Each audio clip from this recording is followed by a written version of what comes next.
My name is Lydia. I'm an expert and dealer in authentic ancient Greek, Roman, Biblical, Byzantine coins and artifacts.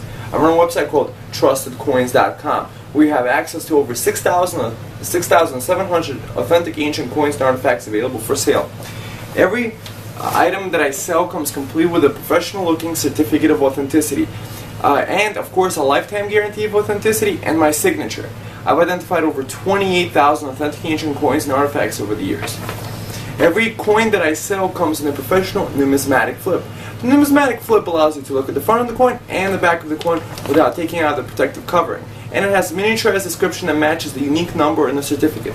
So you could take the actual flip, the coin in the flip off and put it in your wallet to put it in a safe place, do what you want with it.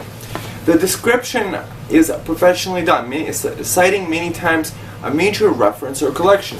And on the back you get the historical context of the item you have purchased. So whether you're brand new to the collecting field, you would like to make a fantastic gift for someone with the wonderful presentation that my coins have, or if you believe as I do that this is a great investment, you may want to visit my site trustedcoins.com. Today I'm going to be discussing the usurper Procopius. You could say he was a Roman emperor in his own right because he called himself a Roman emperor by seizing power. You see, usurper, this is Procopius. I have coins of Procopius in my store. They're very rare because this man ruled for only a short while. You see, you could read Procopius around in the text and it says P of Aug. Augustus means the title of emperor, so at least he considered himself emperor. So, Procopius was from 325 to 27th of May 366 AD, that's his lifespan, was a Roman usurper against Valens, a member of the Constantinian dynasty. Procopius spent his youth in Cilicia. On his mother's side, Procopius was related, a maternal cousin of Emperor Julian.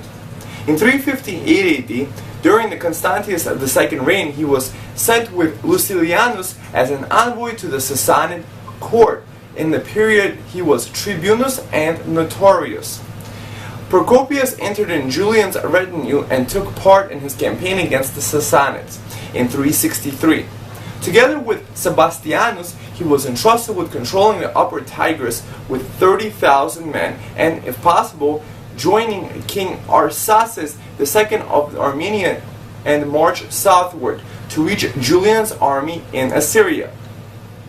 However, Julian died, and when Procopius reached the main Roman army near Philosophata, he met the new emperor Jovian.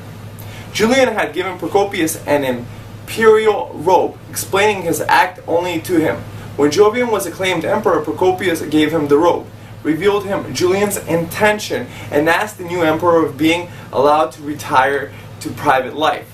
Jovian accepted, and Procopius and his family retired to Caesarea Mazaca. Fearing Jovian's wrath, who had caused the death of another army candidate to the throne, Jovianus, Procopius went into hiding, but later supervised the transport of Julian's body to Tarsus and its subsequent burial, and only later went to Caesarea with his family. After Jovian's death, the new emperors, Valentinian I and Valens, sent many soldiers to arrest Procopius. He surrendered, but asked to meet his family. He had his captors dine and drink, and then seized the opportunity to flee with his family. First to the Black Sea and later to the Tauric Chersonese, where they hid. However, Procopius feared a betrayal and decided to go to Constantinople and ask Strategius for help. Procopius immediately moved to declare himself emperor.